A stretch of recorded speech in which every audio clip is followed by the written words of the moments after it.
Каспий теңізінде мұнай өндіруші шетелдік компаниялар экологиялық талаптарды сан ескертуге қарамастан өрескел бұзылып жатыр.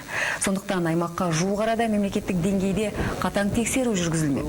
Бұған қажетті қаражат бюджет пен инвестициялық салымдардан жұмсалады. Ал мәселені бір жола шешу үшін Қазақстан Норвегияның тәжірибесін таңдап алды. Осы мақсатта экологиялық кодекске түзетулер енгізіліп, мәжіліс депутаттарына ұсынылды. Қоршаған ортаны қорғау министрі Нұрғали Әшімнің айтуынша, жаңа заң қабылданса экологиялық тәртіп қатаңдай түседі.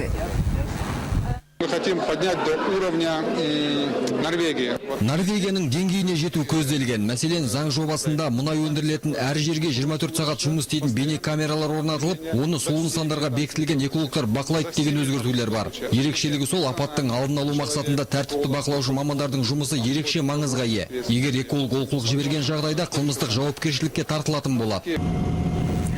Сонымен қатар Каспий теңізінде мұнай өндіретін көршілес 4 мемлекетті экологиялық талаптар бұзылған жағдайда бірлесе жұмыс істеуге міндеттейтін қос бірдей хаттама әзірленді.